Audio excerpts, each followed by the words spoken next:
पश्चिम बंगाल में आने वाले चुनाव से पहले ही सियासी पारा इस वक्त पूरे उफान पर है। नमस्कार, मैं हूं नीलू। मुर्शिदाबाद के बेलडांगा में तृणमूल कांग्रेस से निलंबित विधायक हुमायूं कबीर द्वारा 6 तारीख को बाबरी मस्जिद नाम से मस्जिद की नींव रखने के ठीक दूसरे दिन यानी 7 तारीख को कोलकाता के ब्रिगेड परेड ग्राउंड में एक विशाल सामूहिक गीता पाठ का आयोजन किया गया। चुनाव से पहले इस तरह के आयोजनों ने राज्य की राजनीति को और गरमा दिया है। इस कार्यक्रम में राज्यपाल सीवी आनंद बोस और भारतीय जनता पार्टी के शीर्ष नेता शामिल हुए।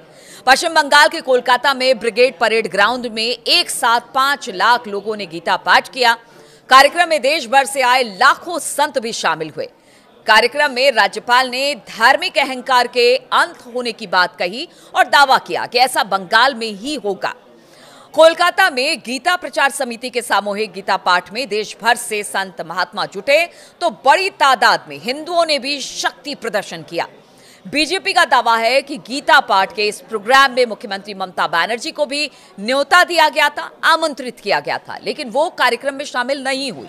बंगाल में एक तरफ सनातन का जोर है तो दूसरी तरफ बाबरी मस्जिद का शिलान्यास कर चुके ममता की पार्टी के निलंबित विधायक हुमायूं कबीर अब खुलकर ममता बनर्जी से दो हाथ करने को तैयार हो गए हैं। 6 दिसंबर को बाबरी का शिलान्यास कर चुके हुमायूं कबीर ने कहा कि 22 दिसंबर को नई पार्टी का ऐलान करेंगे। साथ ही यह दावा किया गया कि वो अगले विधानसभा चुनाव में असुद्दीन ओवैसी की पार्टी AIMIM के साथ मिलकर चुनाव भी लड़ेंगे। ये एक बड़ा ऐलान है। मुर्शिदाबाद में नई बाबरी का निर्माण अभी शुरू भी नहीं हुआ, लेकिन बंगाल के साथ साथ उत्तर प्रदेश से हुमायूं के समर्थन में लोग मुर्शिदाबाद पहुंचने लगे। उस दौरान हमने देखा कि सर पर ईंट लेकर पहुंच रहे थे। QR कोड से चंदा दिया जा रहा है। नई बाबरी के लिए 10 लाख ईंटें मुर्शिदाबाद में अब तक जमा हो चुकी हैं। 3 करोड़ के आसपास पैसा भी जमा हो चुका है।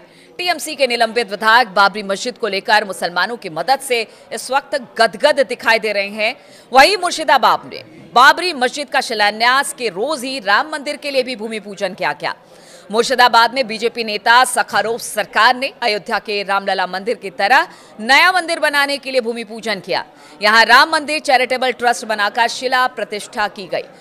बहरामपुर में यह मंदिर बहुत विशाल होगा और इसमें एक अस्पताल और एक स्कूल भी होगा। तो अब देखिए, पश्चिम बंगाल में अभी विधानसभा चुनाव दूर है, लेकिन अभी से बाबरी बनाम गीता या हिंदू का पाठ पढ़ाया जा रहा है। अपने अपने तरीके से शक्ति प्रदर्शन इस वक्त चल रहा है। हालांकि देखिए, ममता बनर्जी ने इसे हाथ खींच लिया है। उन्होंने अपने ही जो नेता है उसको बाहर का रास्ता दिखा दिया और वो कहीं ना कहीं दोनों धर्म को एक साथ लेकर चलने की बात करती है, क्योंकि ममता बनर्जी ने कहा है कि जिस तरह का बयान या जिस तरह से बाबरी मस्जिद का शिलान्यास किया गया उनके नेता द्वारा, उसे बाहर का रास्ता दिखा दिया। उसे एक मैसेज देने की भी ममता बनर्जी की कोशिश है कि देखिए, वो ऐसा नहीं चाहती है।